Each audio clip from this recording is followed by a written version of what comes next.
পাকিস্তান নাকি বাংলাদেশ হতে চায়, মানে হচ্ছে পাকিস্তান নাকি বলতেছে যে আমরা এখন বাংলাদেশ হতে পারলেই খুশি। এই কথাটা বাংলাদেশের রাজনীতিতে অনেক বেশি প্রসিদ্ধ।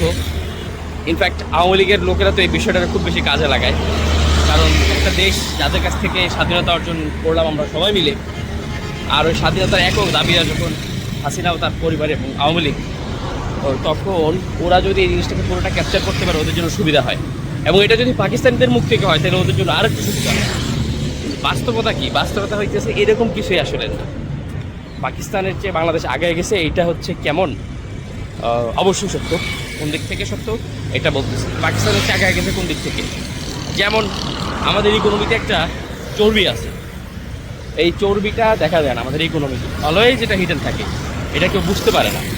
মানে সে যখন নিজের ক্ষতি করতেছে তখন সে বুঝতে পারতেছে না যে সে কী ধরনের ক্ষতি করতেছে। পাকিস্তানের চেয়ে বাংলাদেশ আগে গেছে এই কথাটা আওয়ামী লীগকে সুবিধা দিল, ওই কথাটা আমি একমত না। পাকিস্তানের যে হাইওয়েগুলো, যে বিষয়গুলো যা গতকাল তা দেখেছি, ইসলামাবাদ শহর তো মানে পাকিস্তানের সঙ্গে মানে বাংলাদেশের সঙ্গে তুলনাই দেওয়া যায় না। ইসলামাবাদ শহর হচ্ছে আমেরিকার সাথে তুলনা হবে না, আমি সিরিয়াসলি বলতেছি, এরকম কোনো বিষয় বলতেছি না যেটা বাড়ায় বলতেছি। আর লাহোর শহরটা আপনার ঢাকা শহরের সাথে তুলনা দিতে পারবেন না। আমাদের শহর আছে একটা ঢাকা, বাকিগুলো ওইভাবে বড় না, ঢাকাটা একটু বড়, তাও লাহোরের তুলনায় অর্ধেক হবে আই থিঙ্ক। আর লাহোরের তুলনা যদি দেন আপনি তাহলে ঢাকা অনেক পিছিয়ে আছে। এখানে মেট্রোল আছে অনেক আগে থেকে, তো আমাদের দেশে মেট্রোলটাকে উন্নয়নের একটা মানে বাহন মনে করা হয়েছে।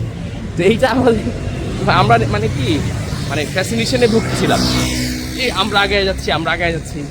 বাস্তবতা এটা না।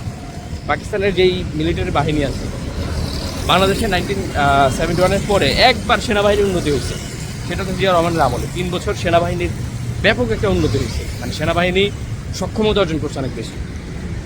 আর ওদের এখানে সেনাবাহিনীটা হচ্ছে ওয়ার্ল্ড ক্লাস সেনাবাহিনী।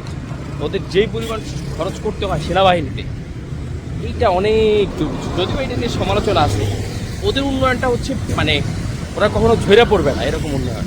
মনে মনে শান্তি নিতে পারেন যে আমরা পাকিস্তানের জায়গায় আছি, কিন্তু বাস্তবতা এটা না। আপনি যদি আমি অবশ্যই পাকিস্তানকে সামনে বসে কথা বলবো না, আমি আপনারা বলতেছি, বাঙালিদেরকে বলতেছি যে যদি এটা মনে করে থাকেন এটা ভুল। মানে আমাদের অনেক বেশি কাজ করতে হবে, তার মানে এই না আমি পাকিস্তানকে ভালো বলতেছি। মানে আমাদের অনেক বেশি কাজ করতে হবে, অনেক বেশি আগায় যেতে হবে। Thank you.